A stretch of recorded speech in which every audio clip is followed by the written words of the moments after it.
Okay, सगळ्यांना good evening. कशा आहेत सगळे? इंटरेस्टिंग सेशन सुरू करू आपण आपलं सायन्सचं. ओके, आता लॉजिक मधनं बाहेर आहे आणि कॉन्सेप्टमध्ये आहे आता सगळे. आता कॉन्सेप्च्युअली आपण पुढचे काही मिनिट्स आवर्स डिस्कस करणार आहे science. And I hope you definitely will understand what is the importance of science, technology, IT. Okay everybody. Physics, chemistry, biology, information technology याच्यावर आपल्याला जवळपास 4 ते 5 प्रश्न एक्झामला येणार fix. They definitely ask you the questions regarding this syllabus in to the CGL. And this year they updated syllabus, you know very well. Now we are going to discuss today some important concept regarding general science. Okay. Now you just tell me what is the meaning of physics. What is meant by physics? Can anybody tell me? My language is compatible to all of you? Yes, sir. English to English is comfortable? Yes, sir. अरे बताइए 100% ना? Yes, sir. थोड़ा हिंदी भी use करूँगा. My problem is that I am fluent in Marathi and directly in English. Hindi, you know that Marathi people, you know the latency of Hindi in the Marathi people. So now we are going to discuss that some important concepts about the physics. Physics is basically a Latin word and its meaning is a surrounding. Surrounding means what? अभी हमने surrounding में क्या है? Air है, light है, sound है. It is our surrounding. So physics, the meaning of the physics is a study of surrounding. हम physics में किसकी स्टडी करते हैं? सराउंडिंग की स्टडी करते हैं. Is it clear everybody? Physics is a Latin word in which we study of surrounding. तो surrounding में क्या है? सराउंडिंग में है नेचर. क्या प्रेजेंट है? नेचर प्रेजेंट है.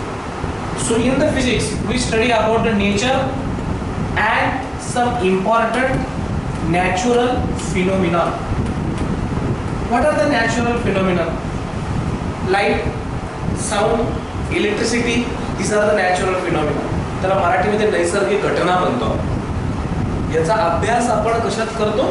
फिजिक्स मध्ये आपण करत असतो. Is it clear everybody? Now in the physics very much important that we have to discuss is a physical quantity. Is a physical quantity. You remember that in our last lecture what we discussed? We discussed some units of physical quantity. आपको याद है कल हमने देखा था the SI unit of pressure क्या है? क्या देखा था हमने? What is the SI unit of pressure? Can anybody tell me? किसको याद है कि नहीं? Pascal. Very good. SI unit of pressure is a Pascal. Is it correct? Yes. So what is a pressure and what is a Pascal? Tell me. Pressure is a physical quantity. Clear? Pressure is a physical quantity. And what is a Pascal? Is a unit. Is a unit. तो आप मुझे बताइए और कौन से physical quantities होते हैं. सबसे पहले फिजिकल क्वांटिटी का मीनिंग समझिए। फिजिकल क्वांटिटी मीन्स जो हम मेजर कर सकते हैं। आप क्या क्या मेजर कर सकते हो, बोलिए। यस, क्या मेजर कर सकते हैं आप? लेंथ मेजर कर सकते हो क्या? पेज की लेंथ मेजर कर सकते हो। सो लेंथ बन गया फिजिकल क्वांटिटी। क्लियर? कैमरे का मास हम मेजर कर सकते हैं क्या? मास हम मेजर कर सकते हैं क्या? Yes. So mass is a physical quantity. Is it clear? Lecture का टाइम मेजर कर सकते हैं क्या? Yes. So time is also physical quantity.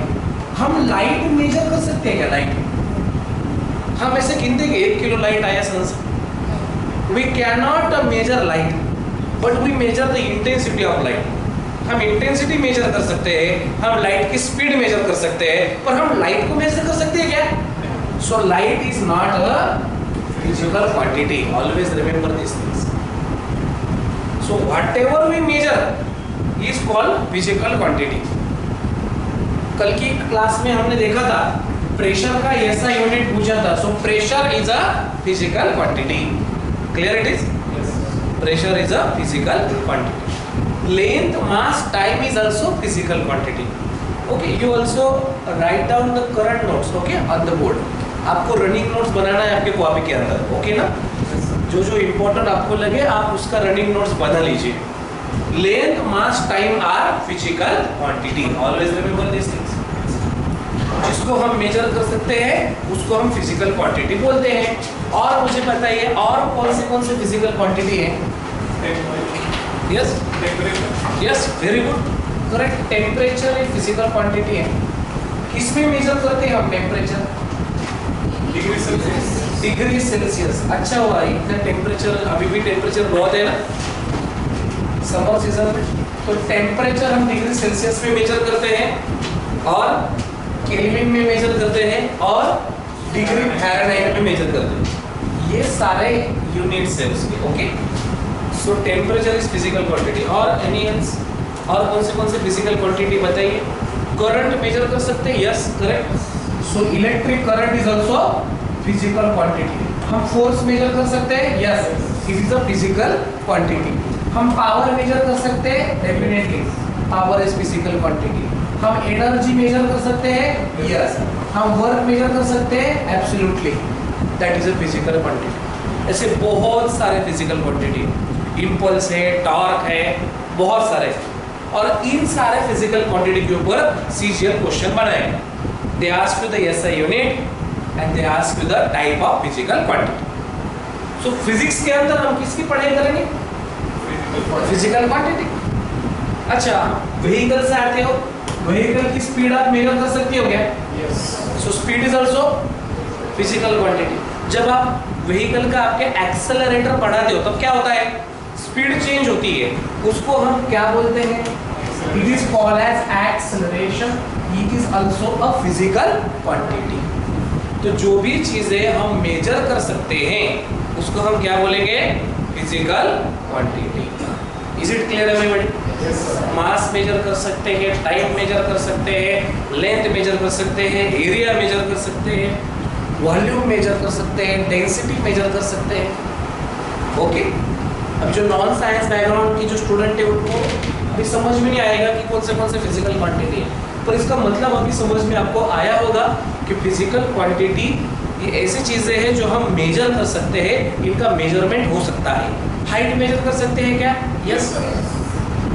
Mass of earth measure कर सकते हैं? कर सकते हैं। मास ऑफ अर्थ कितना है पता है आपको? 6 × 10⁻24 kg। मास ऑफ अर्थ कितना है? 6 × 10⁻24 kilogram. What is the mass of sun? 2 × 10⁻30 kg। तो आप बोलोगे सर सारा लर्न करना पड़ेगा क्या? नहीं, no need to learn. Gravitation इस टॉपिक के अंदर ये सारा हो जाता है। सो हम जो भी चीज़ मेजर कर सकते हैं उसको हम बोलेंगे फिजिकल क्वांटिटीज। ये होगा उसका definition. Measurable things are called as physical quantities. So मैं अगले स्लाइड पे जाता हूँ। हम इस फिजिकल क्वांटिटी के बारे में जरा डिटेल में पढ़ें। फिजिकल क्वांटिटी, ठीक। आपने मुझे कहा कि हम क्या क्या मेजर कर सकते हैं, लेंथ मेजर कर सकते हैं, ठीक है। उसके बाद हम मेजर कर सकते हैं मास, उसके बाद हम मेजर कर सकते हैं time. Is it clear?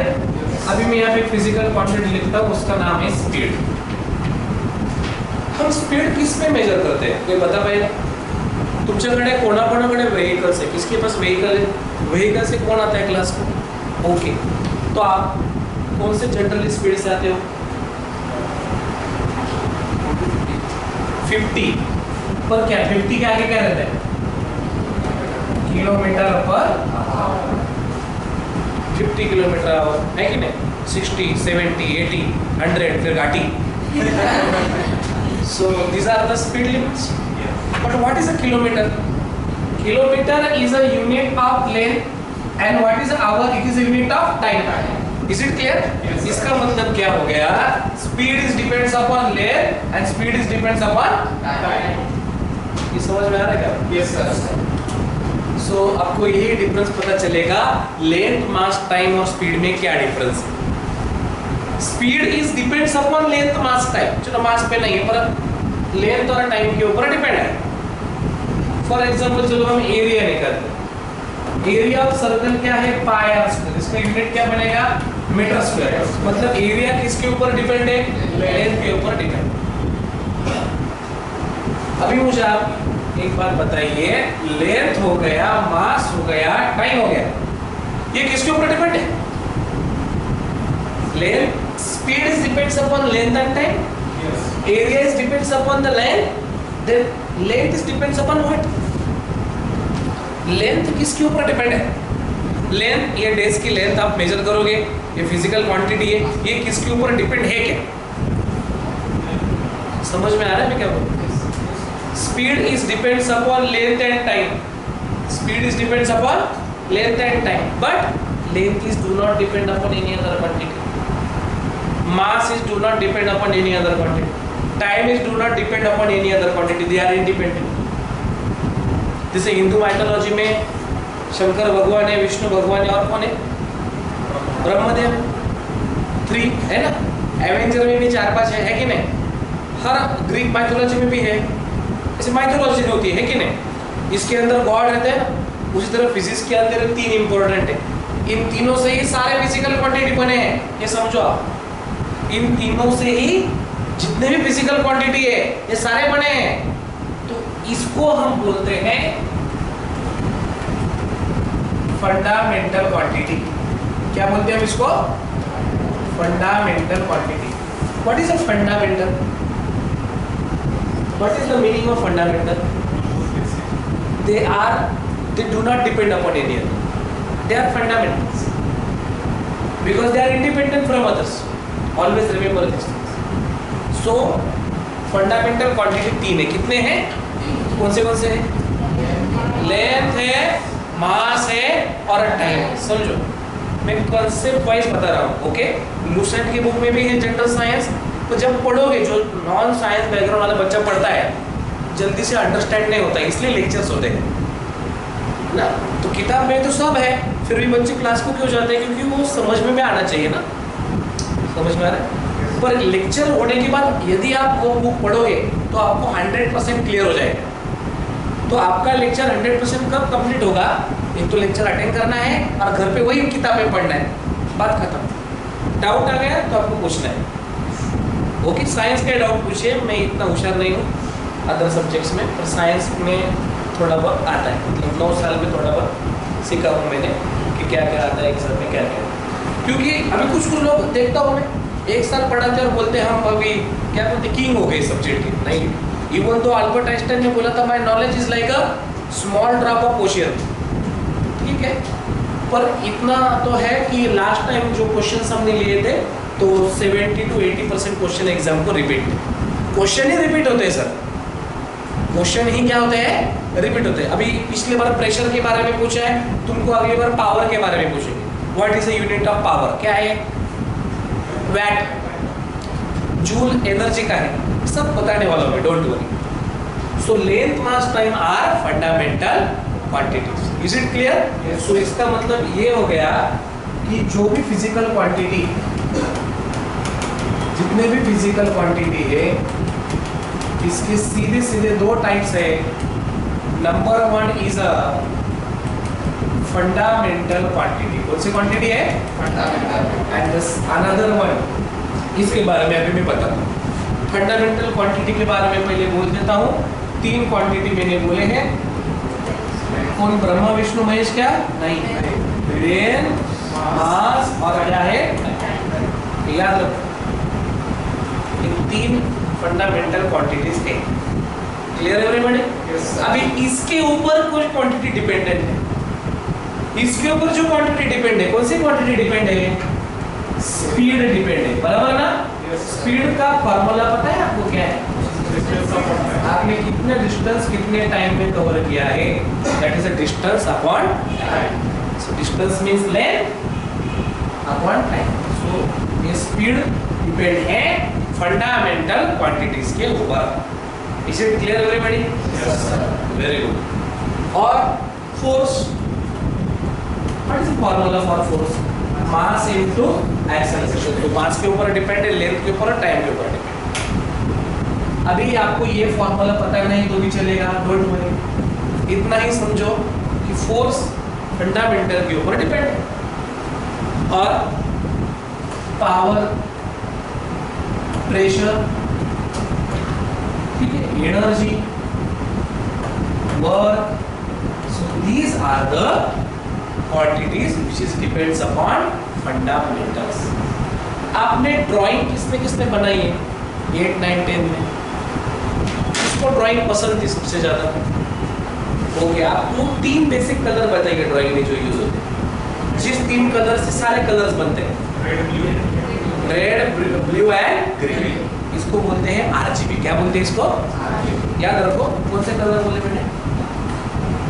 These are the three important color, red, green. ये तीन ही फंडामेंटल कलर है और इनके कॉम्बिनेशन से बाकी के कलर बनते हैं. उसको हम डिराइव कलर बोलते हैं. क्या बोलते हैं उसको? डिराइव मतलब बनाना, दूसरे से बनाना. Okay. So these are the derive colours. Orange हो गया डिराइव कलर से, वायलेट हो गया डिराइव कलर से, येलो डिराइव कलर से. Is it clear? Yes sir. तो इस फंडामेंटल से ये सारे क्वांटिटी बने हैं. तो ये भी क्वांटिटी कौन से हैं? It is also a derive quantity. हम इस क्वांटिटी को क्या नाम देंगे? डिराइव क्वांटिटी नाम देंगे. याद रखो, ये फंडामेंटल क्वांटिटीज है तो ये कौन है? ये डिराइव क्वांटिटी. डिराइव का मतलब क्या हो गया? डिराइव का मतलब हो गया जो फंडामेंटल से बने हैं. Clear? So speed, force, power, pressure, energy, work, impulse and many more are derived from the fundamental quantity. That's why it is called derived quantities. Clear? Fundamental कितने हैं? तीन ही है. कौन से हैं? Mass and time. These quantity do not depend upon any other. They are free. यहाँ तक समझ में आया? Yes sir. Very good. Hard है कुछ? जिनका साइंस बैकग्राउंड नहीं है उनको समझ में आ रहा है ना? Very good. एकदम मैं बेसिक से पढ़ाऊंगा, बिल्कुल हार्ड नहीं पढ़ाऊंगा. ठीक है? डोंट. तो ये आपको समझ में आ गया. चलो, ये हो गया फिजिकल क्वांटिटी. अभी मुझे एक बात बताइए, आप बाजार जाते हो, आपको फॉर एग्जांपल फ्रूट्स खरीदने हैं, एप्पल खरीदने हैं. ओके. तो आप क्या करते हो? दुकान में जाते हो और आप क्या बोलते हो उसको? एप्पल दीजिए. और वो पूछेगा कितने चाहिए, तो आप क्या बोलते हो? 1 किलो दीजिए, 2 किलो दीजिए, 4 किलो दीजिए, 5 किलो दीजिए, फॉर एग्जाम्पल. सो मुझे एक बात बताइए कि किलो क्या है? What is mean by the kilo? It is a unit. It is a unit जिसके अंदर हम मेजर करेंगे. मैंने सबसे पहले क्या कहा? फिजिकल क्वांटिटी क्या होती है? जिसको आप मेजर करते हो. मेजर करने के लिए हमने यूनिट्स निकाले. क्या निकाले हमने? और उस यूनिट्स के ऊपर क्वेश्चन आया है, मैंने कल आपको बताया. वो पीपीटी भी आई थिंक मिल गई होंगी आपको, है ना? कल वाले मतलब सर दे देंगे उसको क्वेश्चंस वाली पीपीटी. 50 इंपॉर्टेंट क्वेश्चंस है last year. So now the fundamental quantity and derive quantity, और इसको हमको अभी मेजर करना है। चलो मेजर हम कैसे करेंगे, ये लिख लिया आपने? Yes sir. ठीक है। अच्छा, घर पे चाय कौन कौन बनाता है तुम्हारे? लड़के नहीं बनाते क्या? सबको आना चाहिए, वेरी गुड सर। आप भी बनाते हो? तो आप मुझे बताइए क्या करते हो चाय बनाने से पहले, मतलब क्या क्या सामग्री यूज करते हो? पत्ती और साकर। और आपको कैसे पता चलता है कितना अमाउंट डालना है? समझो आप 2 जन के लिए बनाओगे तो 2 चम्मच शक्कर, 4 जन के लिए बनाओगे तो क्या करोगे? 4 चम्मच डालोगे फॉर एग्जाम्पल। तो वो जो चम्मच स्पून है वो आपका हो गया रेफरेंस। क्या हो गया? हाँ, हर एक का रेफरेंस रहता है। अगर वो स्पून चेंज कर दो चाय की टेस्ट भी चेंज हो जाएगी। अगर आप रेफरेंस चेंज करोगे तो टेस्ट में डिफरेंस आएगा। सो आपको कुछ भी चीज़ अगर मेजर करनी है तो आपको क्या चाहिए? आपको मेजरमेंट करना है, और मेजरमेंट करने के लिए आपको चाहिए स्टैंडर्ड रेफरेंस। रेफरेंस चाहिए, मैंने इसको स्टैंडर्ड बोला। स्टैंडर्ड क्यों बोला? वो रेफरेंस चेंज नहीं होना चाहिए। जैसे वो चाय पत्ती वाला स्पून है वो चेंज होता है, हर घर में अलग रहता है, वो स्टैंडर्ड रेफरेंस नहीं। स्टैंडर्ड रेफरेंस मतलब अमेरिका में भी 1 मीटर, इंडिया में भी 1 मीटर, उसका मतलब एक ही होना चाहिए। That is called as standard reference, that do not change. और इसी स्टैंडर्ड रेफरेंस को हम बोलते हैं यूनिट्स। क्या बोलते हैं हम इसको? तो आपने पास्कल ये यूनिट मुझे बोला था प्रेशर का, तो पास्कल ये यूनिट है। यूनिट मतलब स्टैंडर्ड रेफरेंस। इसका यूज किस लिए होता है? मेजरमेंट के लिए होता है। मोजमाप करण्यासाठी याचा वापर होतो। आलं लक्षात? मेजरमेंट महत्वाचं आहे। मेजरमेंट कोणाचं होणार? मेजरमेंट कोणाचं करणार तुम्ही? फिजिकल क्वांटिटीचं। There are 2 types of physical quantity. कोणते कोणते? Fundamental quantity and what is fundamental quantity? Those physical quantity which do not depend upon any other quantity. आप लिख लीजिए fundamental quantity, those physical quantity which do not depends upon any other quantity. Those physical quantity which do not depend upon any other quantity. और derived quantity की definition क्या बनाओगे? Those physical quantity depends upon fundamental quantity. Yes, correct. जिनको एक बार में समझ में आया तो नो नीड टू राइट, पर जो साइंस बैकग्राउंड के नहीं है लिखना इम्पोर्टेंट है, क्योंकि घर पे जाके आप कॉपी पढ़ोगे तो आपको समझ में आएगा।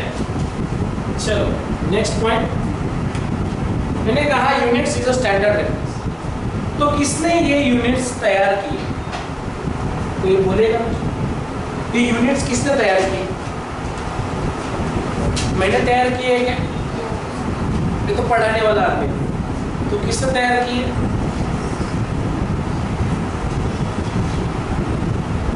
बोलो। साइंटिस्ट ने। तो आप तो साइंटिस्ट बन गए फिर, क्योंकि आपने भी कुछ स्टैंडर्ड रेफरेंस घर में कुछ बनाए होंगे, है कि नहीं? चाय बनाने के लिए एक रेफरेंस बनाया है आपने, पतंग उड़ाते लोग तो उसका भी मांझा का रेफरेंस रहता है, बराबर ना? तो आप भी साइंटिस्ट बन गए। तो रेफरेंस ऐसा है कि एक झटके में रेफरेंस नहीं आया। आप कभी गांव में जाओगे, मेरा जैसे घर औरंगाबाद में है, संभाजीनगर, वैजापुर तालुका जो पता है, वहाँ पे एक गुरुवार के दिन बाजार लगता है, और वहाँ पे जो 1 किलो के स्टैंडर्ड यूनिट से वो नहीं रहते, उनके कुछ चुनिंदा पत्थर रहते, उसको मेजरमेंट करके आपको देते। तो उनके लिए वो पत्थर क्या है? रेफरेंस है। तो ऐसे रेफरेंस हम स्टार्टिंग से यूज कर रहे हैं, बराबर ना? तो अलग अलग देशों ने अलग अलग उनकी सिस्टम डेवलप की थी। जैसे आपको पता है ब्रिटिशर्स लोगों ने क्या किया? कोलोनाइजेशन करना स्टार्ट किया। क्यों किया कोलोनाइजेशन ब्रिटिशर्स लोगों ने? क्योंकि उनको इंडस्ट्रियल डेवलपमेंट के लिए रॉ मटेरियल चाहिए था और मार्केट भी अवेलेबल चाहिए। तो इंडस्ट्रियल डेवलपमेंट सबसे पहले यूरोप में ब्रिटिशर्स लोगों ने लाई, और ब्रिटिशर लोगों को फिजिकल क्वांटिटी मेजर करने के लिए बहुत दिक्कत आ रही थी। तो सबसे पहले आपको समझ में आएगा ब्रिटिश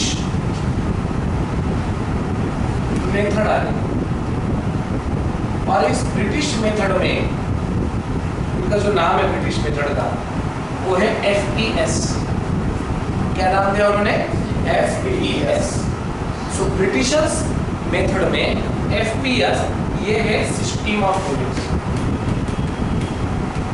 सिस्टम ऑफ अलग अलग देशों ने अलग अलग यूनिट्स बनाए।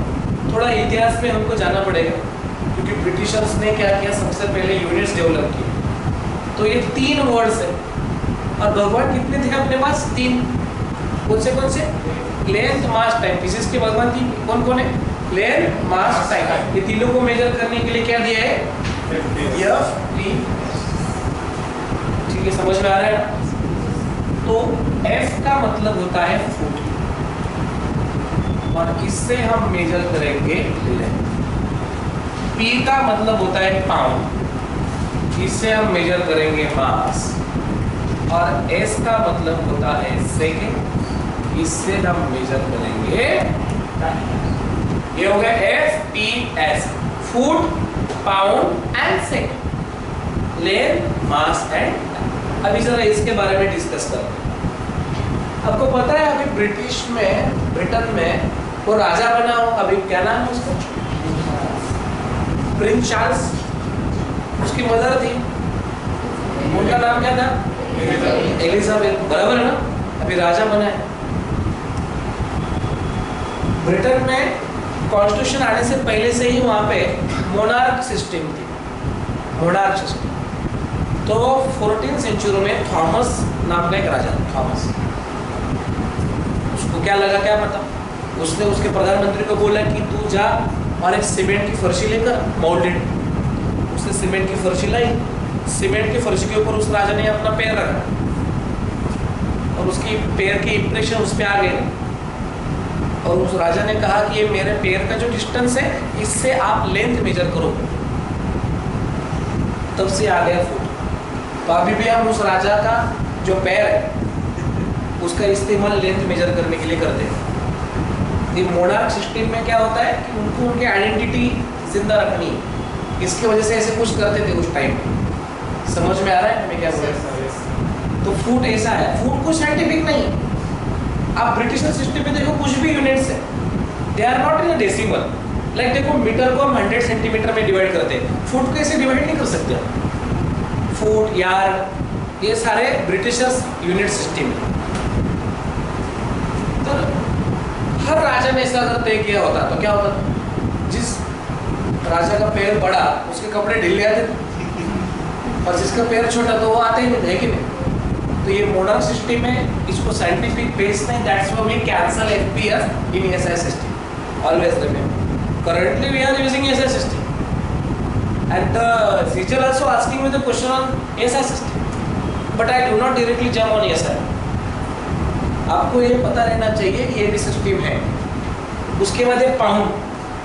ब्रिटिशर्स लोगों का करेंसी है पाउंड, पता है क्या? इसमें वो मास मेजर कर सकते हैं। और सेकेंड के लिए क्या है? टाइम। ये ब्रिटिश में था। ये ब्रिटेन जो है यूरोप में फ्रांस भी है। फ्रांस और ब्रिटेन इनका बहुत झगड़ा है, पता है? उनका इतना झगड़ा था, वाटरलू के लड़ाई में तो हार गए फ्रांस वाले। उन्होंने इंडिया में आकर इधर भी झगड़े किए। 3 वॉर्स ऑफ कर्नाटक हुआ था, पता है? मतलब यूरोप के झगड़े इधर और इधर के लोग झगड़ रहे। तो definitely you must know that वो ब्रिटिशर यूनिट नहीं यूज करेंगे। कौन? फ्रांस वाले लोग नहीं यूज करेंगे।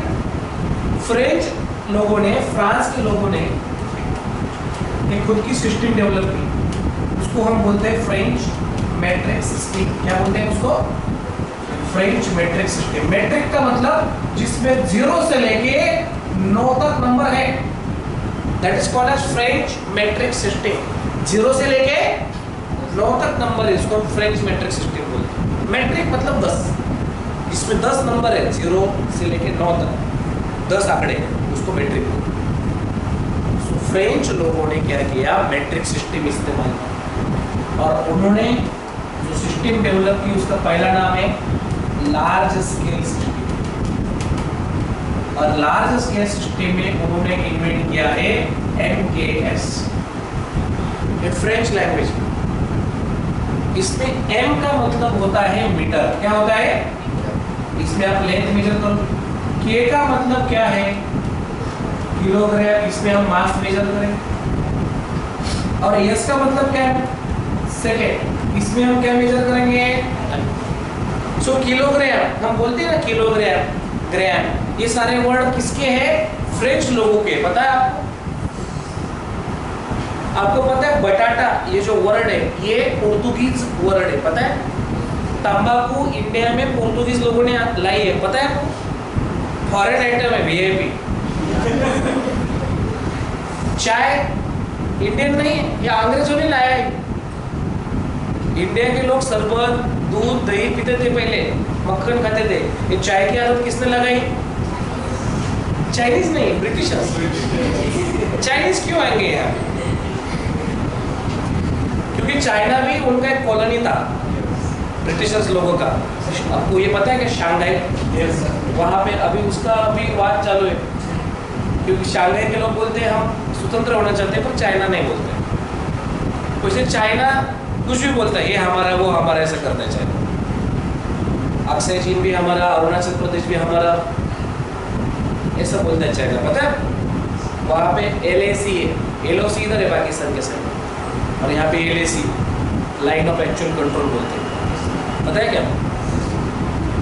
ठीक है, तो MKS का और एक मतलब बताओ क्या होता है? ये फॉर्चुनेटली मेरा नाम भी है, मयूर किरण सलोनी। तो अपने नाम में ही साइंस है कि नहीं?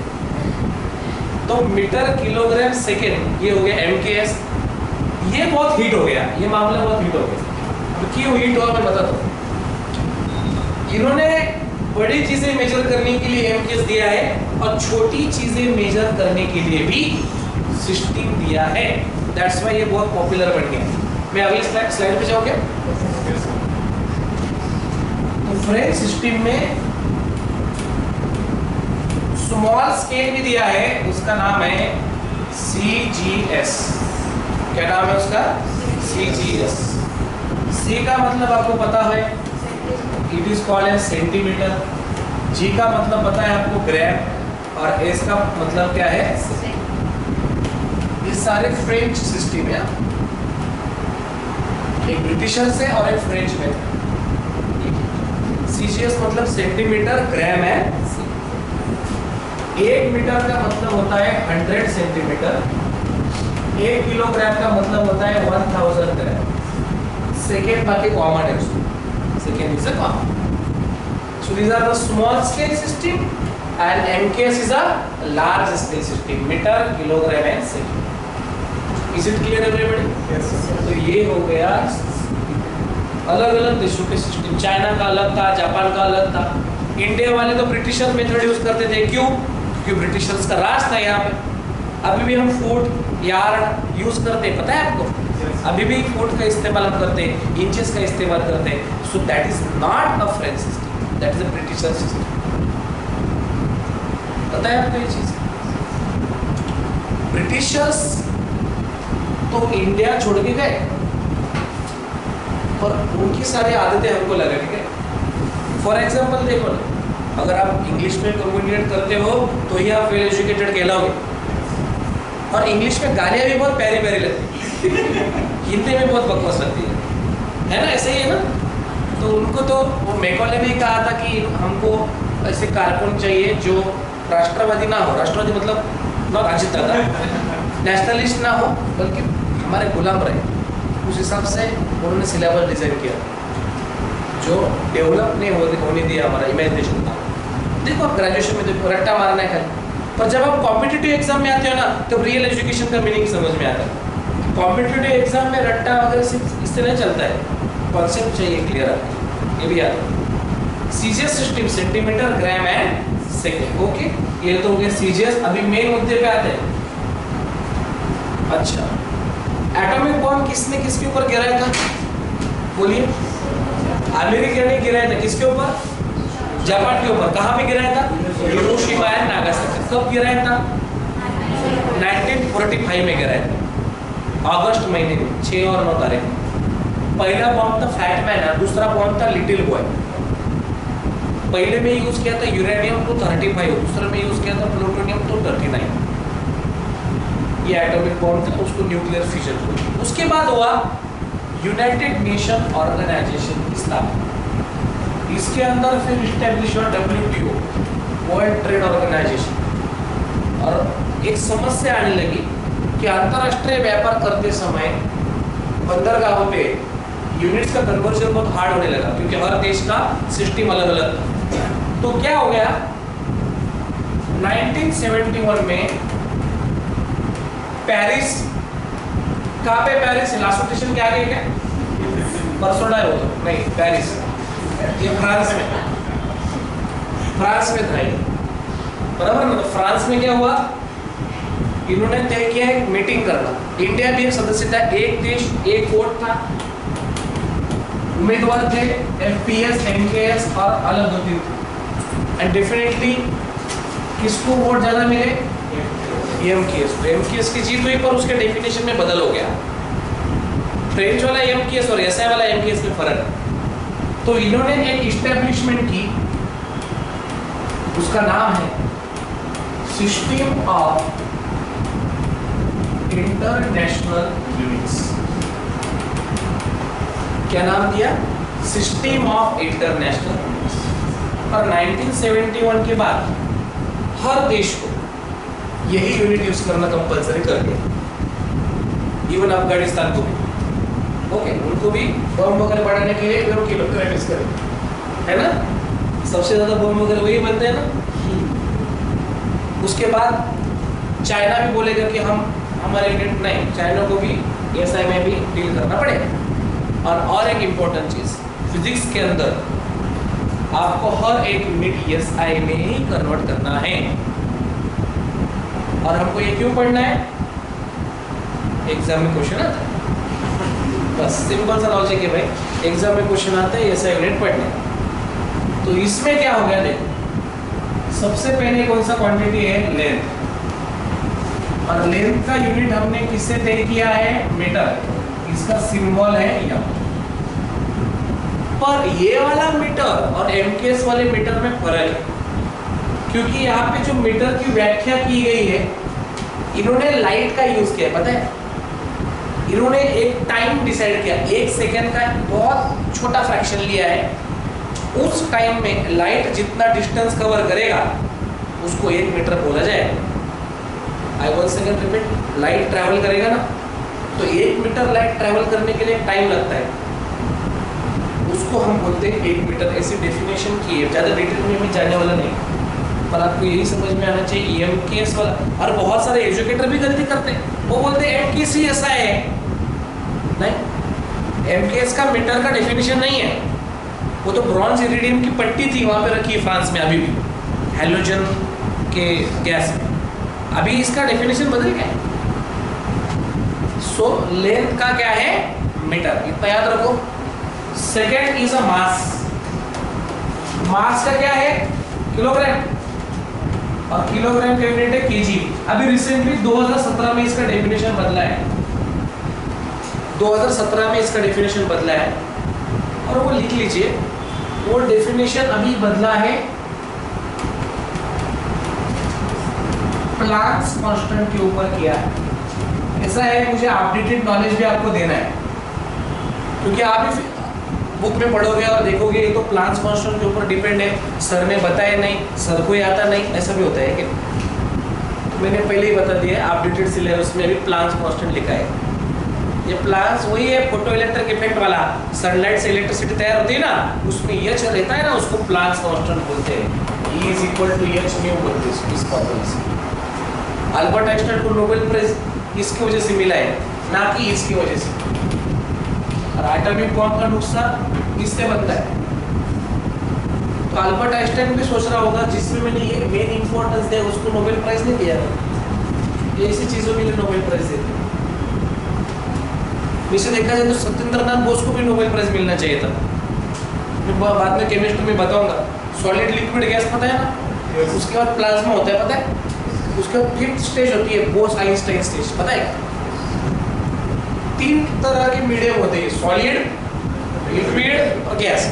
और 2 है, नहीं, और 3 है, एक प्लाज्मा है, बोस-आइंस्टाइन है, और 6th स्टेज है ये क्वांटम।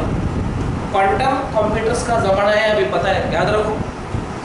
मतलब क्या, एटम पता है आपको, उसके अंदर इलेक्ट्रॉन प्रोटॉन पता है, तो इलेक्ट्रॉन में भी 32 पार्ट है, उसको क्वांटम फिजिक्स बोलते हैं। वो 6 स्टेज है। तो बोस-आइंस्टाइन, सत्येंद्रनाथ बोस, अल्बर्ट आइंस्टाइन को नहीं आ रहा था ये, डिफरेंशियल इक्वेशन बना के उन्होंने उनको बताया कि ऐसा करो, तो 1926 में, तब जाके 5th स्टेज बनी। ठीक है, और मैं ऐसे क्यों बताता हूँ पता है क्या आपको, ताकि पढ़ने में ना सब्जेक्ट इंटरेस्टिंग लगे। सीधा सीधा किताब जैसा अगर पढ़ाऊंगा ना मैं, तो बोर हो जाएगा। एक तो ये साइंस है क्या, और एक चीज़, मैं जब ये एग्जाम्पल देता हूँ तो याद रहता है आपको। तो प्लांक्स कांस्टेंट के ऊपर से हमने किलोग्राम लिया है अभी। पहले क्या था पता है क्या, ब्रॉन्ज इरिडियम का एक मेटल का ब्लॉक था पहले। तो क्या होता है, ओवर द ईयर्स वो 1876 से रखा था, 100 साल के ऊपर हो गए, 150 साल हो गए। तो आप बोलोगे सर उसमें चेंज आते हैं क्या, आते हैं, माइन्यूट मॉलिक्यूलर चेंजेस आते हैं। तो आप बोलोगे सर इतने छोटे छोटे मॉलिक्यूल गए तो क्या फर्क पड़ता है, तो फिजिक्स के अंदर फर्क पड़ता है। रिसेंटली एक स्टडी हुआ है कि ये जो ब्लैक होल है ना, ब्लैक होल अंतरिक्ष में, ये डार्क एनर्जी रहती है, और यूनिवर्स जो है, यूनिवर्स वो एक्सपांड होता है, उसके बाद वो सिकुड़ने लगेगा और एक छोटे पार्टिकल में आ जाएगा, उसको क्वाड पार्टिकल बोलते हैं। क्या बोलते हैं उसको, हिग्स बोसॉन पार्टिकल भी बोलते हैं। ये थ्योरी 2012 में किया था, टनल खोद के, फिर पता चला ये सारे सृष्टि की उत्पत्ति एक छोटे से पार्टिकल से हुई, जो एटम से भी छोटा है, उसको क्वाड पार्टिकल बोलते हैं। तो मुझे आप ही बताइए, तो एक एक मॉलिक्यूल इंपॉर्टेंट है कि नहीं फिजिक्स के अंदर। तो दैट्स वाई इन्होंने वो सीरियसली लिया, और 2017 में किलोग्राम का डेफिनेशन बदल के किस पे किया, प्लांक्स कांस्टेंट के ऊपर। प्लांक्स कांस्टेंट बहुत सूक्ष्म लेवल तक जाता है, पता है। चलो नंबर 3 है टाइम। टाइम का यूज सेकेंड में होता है, ठीक है, इसमें यूनिट सेकेंड। आप मुझे बता पाओगे क्या कि कौन सी घड़ी सबसे एक्यूरेट टाइम बताती है? Very good. मेरी तो घड़ी आज उसकी बैटरी खत्म हो गई, सोनाटा है कि टाटा है, कौन सी घड़ी करेक्ट टाइम बताती है? कौन बता पाएगा? अच्छा, हम टाइम कैसे मेजर करते, चलो बताओ।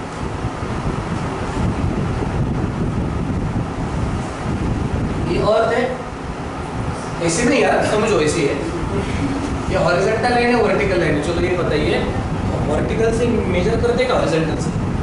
वर्टिकल से, उसको हम क्या बोलते हैं, लॉन्जिट्यूड, बराबर ना।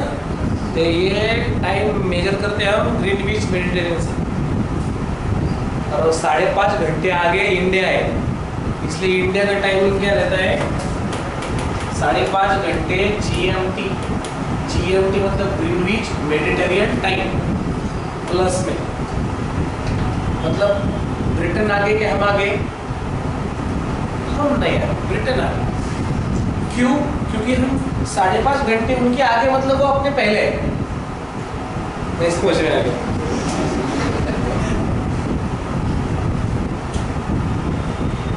सबसे पहले सूरज कहाँ पे रहेगा? नहीं, ब्रिटेन और इंडिया के बारे में।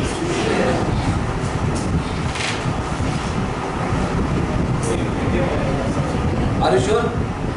पर टाइम के मामले में ऐसा है कि 5.5 घंटे वो अहेड है हमसे, मतलब 5.5 घंटे होने के बाद इंडिया में टाइम शिफ्ट होता है। समझ में आया?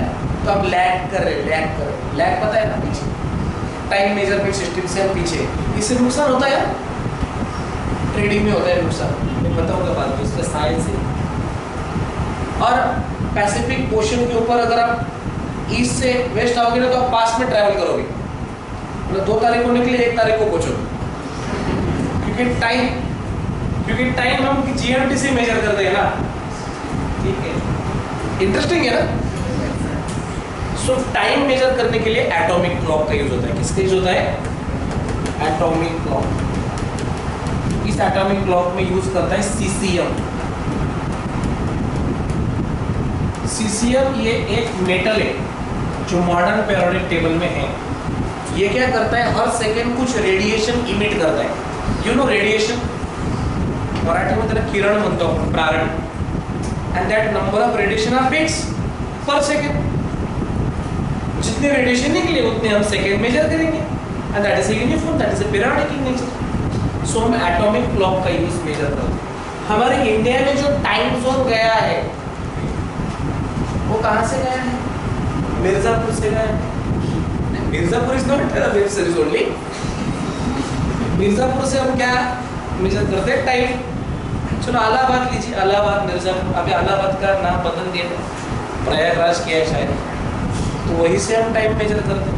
वैसे देखा जाए तो इंडिया के लिए 2 टाइम जोन चाहिए। जब मैं लास्ट ईयर अंडमान निकोबार गया था घूमने के लिए, तो वहाँ पे सवेरे 4 बजे ऐसा लगा कि आप 8 बजे, मतलब 4 बजे वहाँ पे सूरज आ जाता है।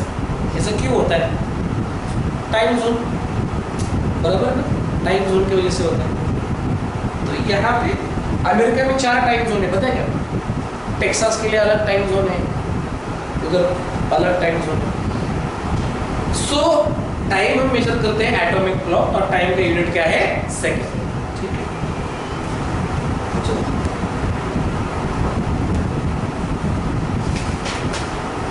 उसके बाद हम देखेंगे 4th वाला, टेम्परेचर। अभी इस साल टेम्परेचर भी ज्यादा ऐसा लग रहा है मुझे। तो टेम्परेचर का यूनिट हम डिग्री सेल्सियस में लेते हैं, यहाँ पे यूनिट लेते हैं केल्विन। इसका यूनिट कैपिटल के। जब भी साइंटिस्ट का नाम आएगा तो कैपिटल में सिंबल रहता है। तो केल्विन एक साइंटिस्ट का नाम है, सेल्सियस भी साइंटिस्ट का नाम है, और फ़ारेनहाइट भी साइंटिस्ट, ये तीनों के नाम। अगर ये सारे इंडियन रहते थे तो उनका नाम यूनिट हम क्या रखते थे?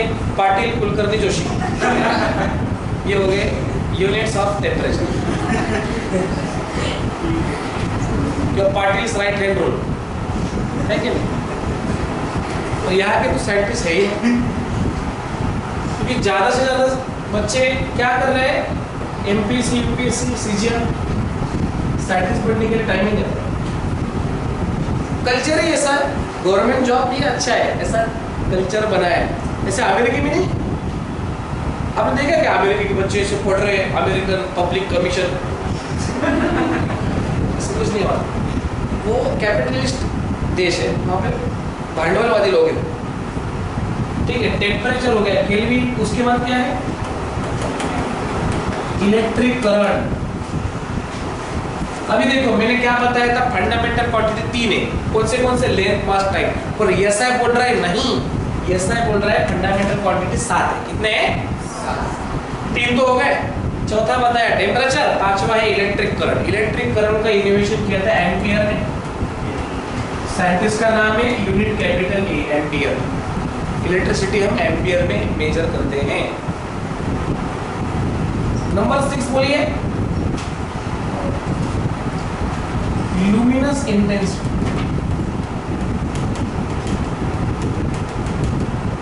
इसमें हम लाइट की तीव्रता मेजर करते हैं। इसका यूनिट है कैंडेला, सिंबल है सीडी।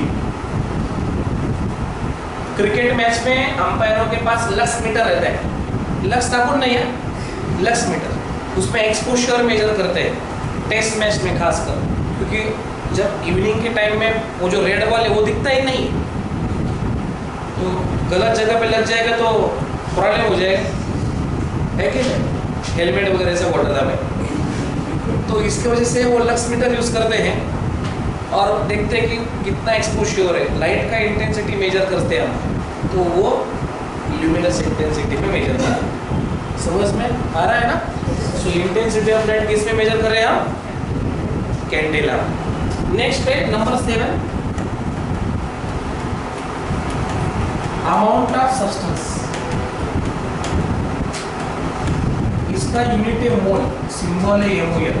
अमाउंट ऑफ सब्सटेंस का मतलब होता है number of molecules present in the object. Suppose ये ऑब्जेक्ट है, इसके अंदर जितने भी एटॉम हैं सारों की एडिशन कर दो, बन गया एटॉमिक अमाउंट ऑफ सब्सटेंस, जिसको हम मोल में मेजर करते हैं। These are the 7 fundamental quantities. कौन से? Length, mass, time, temperature, electric current, luminescence density, कितने फंडामेंटल क्वांटिटी एसआई ने बताए? भगवान पढ़ गए, अभी कितने भगवान पढ़ गए? 4। पहले 3 और अभी कितने हो गए? 4 हो गए, मतलब टोटल 7। पर 2 छोटे भगवान भी दिए गए, उसको बोलते हैं सप्लीमेंट्री क्वांटिटीज। एक प्लेन एंगल और एक सॉलिड एंगल, वही बताता हूँ, पहले लिख लीजिए। लिख लिया?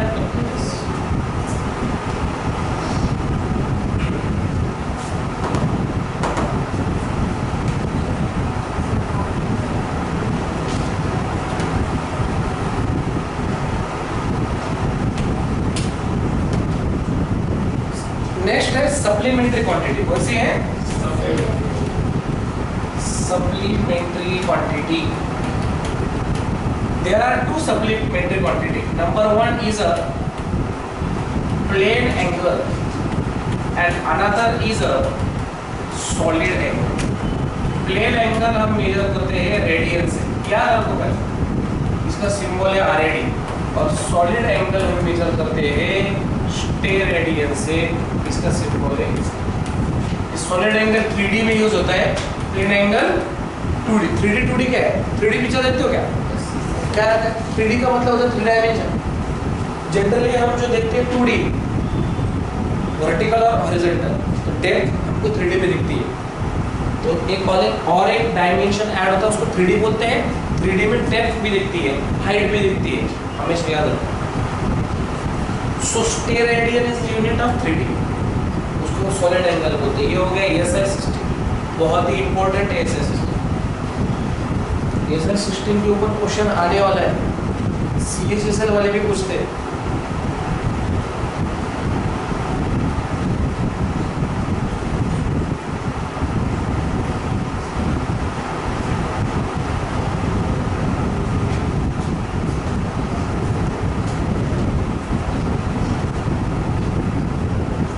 कुछ हार्ड है, इजी है ना? तो लेंथ का यूनिट क्या है? मीटर। मास का? टाइम का? टेम्परेचर? डिग्री सेल्सियस नहीं है, केल्विन है। ऑप्शन में पहला ऑप्शन देगा डिग्री सेल्सियस, आप खुश हो जाओगे। आप डिग्री सेल्सियस पे क्लिक करोगे और उसका आंसर क्या है? केल्विन। तीसरे चौथे कोने में रहेगा ऑप्शन। और अभी तो ऑप्शन ऐसे आ रहे हैं कि चारों ऑप्शन हमको करेक्ट लगते हैं। समझ में आ रहा है? अब अपने को लगता है ये भी करेक्ट है, वो भी करेक्ट, ऐसा ही होता है। जैसे फॉर एग्जांपल किसको शादी करनी है, उसके घर वालों ने 4 ऑप्शन रखे और चारों भी लड़के बहुत खूबसूरत, ऑल ऑफ दिस नहीं ऑप्शन में। तो इस तरह से होता है वेक्टर में जर्नलिंग।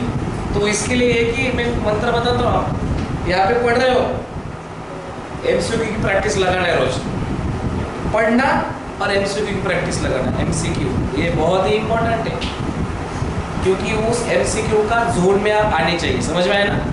आपकी नजर ऐसे बढ़नी चाहिए कि चारों ऑप्शन में से उसी को ही चुनना है जो आपका साथ देने वाली है आंसर की। सो लुमिनस इंटेंसिटी हो गया अमाउंट ऑफ सब्सटेंस। इसका एक स्टैंडर्ड कन्वर्जन है। ये स्टैंडर्ड कन्वर्जन भी जरा बताता हूँ आपको। फॉर एग्जांपल देखो, 1 मीटर का मतलब क्या है? 100 सेंटीमीटर। 100 मतलब क्या होता है? 10 to power 2। और आप सीनियर के बच्चों तो आपको ये पता है कि 10 to power 2 नीचे चला जाएगा तो पावर बनेगा माइनस। ये दोनों चीजें पता रहनी चाहिए। मीटर से सेंटीमीटर जाओगे तो पावर प्लस है, पर सेंटीमीटर से मीटर में जाओगे तो पावर माइनस बनेगा। ये बहुत इंपॉर्टेंट है, हमको फिजिक्स में कन्वर्जन आना चाहिए। 1 मीटर का मतलब होता है 1000 मिलीमीटर। कितना? 1000। mm का मतलब है मिलीमीटर, हमेशा याद रखो। इसका मतलब है मिलीमीटर। इसका मतलब 1 metre means 10 to power 3 mm और 1 mm मतलब क्या होगा? 10 to power -3। Very good, correct. चलो 1 किलोमीटर मतलब कितने metre? 1000 metre. So 1 kilometer is equal to 10 to power 3 meter. So 1 meter is equal to 10 to power minus 3 kilometer. Okay. ये आना ही चाहिए. तो इसको हम पावर बोलते हैं. क्या बोलते हैं इसको? पावर. सिमिलरली किलोग्राम का कर लेते हैं. 1 kilogram is equal to how many grams? 1000 grams. So 1 kg is equal to 10 to power 3 gram. और 1 gram is equal to 10 to power minus 3 kg. 1 gram is equal to 10 to power minus 3 kg. 1 kilogram is equal to 10 to power 3.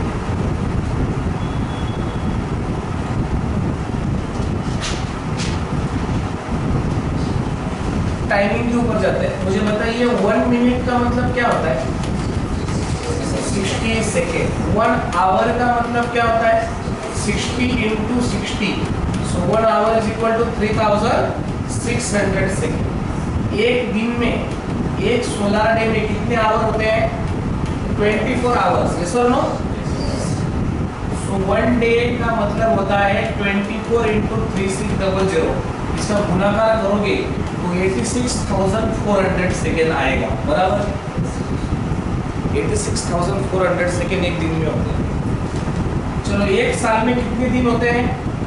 365.25 days. ये 25 4 साल के बाद एक दिन बनता है. 29 February leap year बोलते हैं उसको. यदि आप इसको मल्टीप्लाई करोगे तो एक साल में 3 करोड़ 15,36,000 सेकेंड होते हैं एक साल. तब जाके आप केक काटते हो आप बर्थडे. 3 करोड़ 15,36,000 सेकेंड एक साल में होते हैं. ये बहुत जरूरी है ये चीज़ है. याद रखना जरूरी है. हर चीज़ का इंपॉर्टेंस है एग्जाम.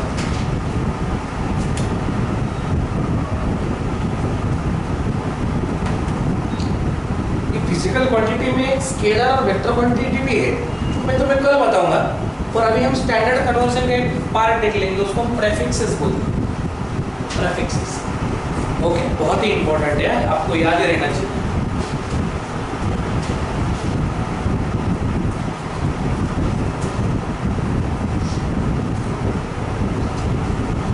ठीक है. अभी स्लाइड कैसे पढ़े? Prefix 10 to power 1. इसको हम बोलते हैं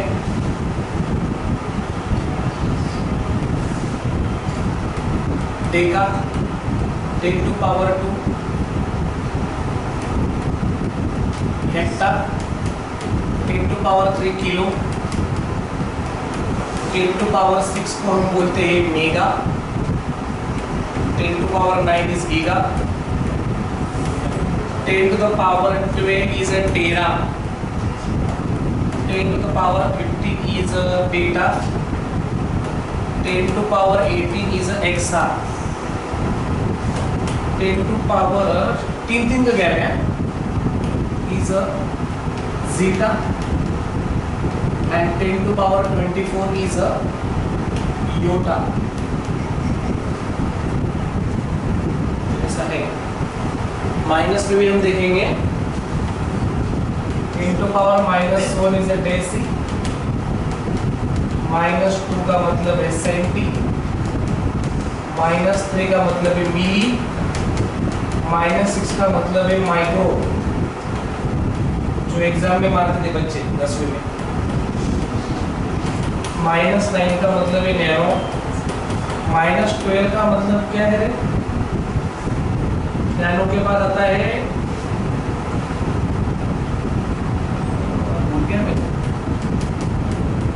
-15 का याद है फेमटो. -18 का नाम है ऑटो. -21 का नाम है जेप्टो. एंड -24 का नाम है युक्तो. -12 का नाम क्या है? Micro, nano, pico. इसको हम क्या बोलते हैं? पिको. तो थोड़ा कुछ नोट्स वगैरह लाते नहीं ना मैं साथ में, थोड़ा होता है रेंज कम ज़्यादा। तो देखो कैसा लर्न करना है, deca, hecta, kilo, mega, giga, tera, peta, exa, zetta, yotta, deci, centi, milli, micro, nano, pico, femto, atto, zepto, yocto. ये हो गया -20। तो ये आने वाले एग्जाम में, ये सब याद रखो। अगर आपको दिया जाएगा 1 नैनोमीटर तो इसका मतलब क्या है, 1 × 10⁻⁹ मीटर। समझ में आया? ये नेम का मतलब -9 होता है, याद रखो। अगर दिया है गीगाहर्ट्ज तो इसका मतलब क्या होगा रे, जी का मतलब है जीनियस नहीं, यहाँ पे जी का मतलब है 9। 1 गीगाहर्ट्ज मतलब 10⁻⁹ हर्ट्ज। ऐसा है, ऐसा ही करना पड़ता है। इसलिए मैंने ये प्रीफिक्सेस बता दिए, सब प्लस वाले भी बता दिए, माइनस वाले। सेंट्रल गवर्नमेंट को तो बहुत जरूरी है, एमपीएससी वगैरह को ऐसा कुछ नहीं है, पर सेंट्रल गवर्नमेंट को एग्जाम को ये चाहिए, मैंडेटरी, याद ही रहना चाहिए। अब 2-3 बार घर पे बोलिए जोर जोर से, घर वाले बोले कि क्या होगा इसको, गाली तो नहीं दे रहा है, पर आप लर्न करो। सारे ग्रीक वर्ड्स है कि नहीं? संस्कृत में भी थे वर्ड्स कुछ, मुझे अभी याद नहीं, एक बार पढ़े थे मैंने, संस्कृत में भी रहते, लक्ष्य, काहीतरी असतं, अनंत, प्रगट, काहीतरी होतं बाबा, खूप आहे। येते लक्षात? तो ये सारी चीजें हम 10 MCQ के लिए करने वाले हैं, प्रीवी और मेंस, पूरा साइंस जनरल जितना एग्जाम को जरूरी में सब उतना आपको बताने वाला, डोंट वरी। तो लिख लीजिए, अभी कुछ डाउट डिफिकल्टी है तो पूछिए। Any difficulties regarding syllabus, regarding books? अगर आपको बुक्स लगाने हैं तो कौन से लगाओगे? 8, 9 एंड 10 NCERT वाले, कौन से? 8, 9 एंड 10, फिजिक्स के लिए भी, केमिस्ट्री के लिए और बायोलॉजी, ओके। पर आईटी के लिए बुक्स नहीं, तो आईटी के मेरे नोट्स। आईटी का मतलब क्या है? इंफॉर्मेशन टेक्नोलॉजी और बेसिक कंप्यूटर, वो उतने नोट्स कर लीजिए, हो जाएगा काम, कोई दिक्कत वाली बात नहीं है। PYQ लगाने हैं और प्रैक्टिस MCQ, ओके। मतलब मैथ्स रीजनिंग तो आप परफेक्ट है, इंग्लिश एकदम बढ़िया है। जीके में अच्छे मार्क्स आने चाहिए, याद रखो। जीके में बच्चे मार्क्स नहीं लाते क्योंकि वो पढ़ते ही नहीं ना, टाइम ही देते नहीं, टाइम देना है। चलो कुछ डिफिकल्टी है क्या आपको? फिर हम रुकते हैं आज। डिफिकल्टीज समजता है ना का चालू आहे माझं समजता है नक्की?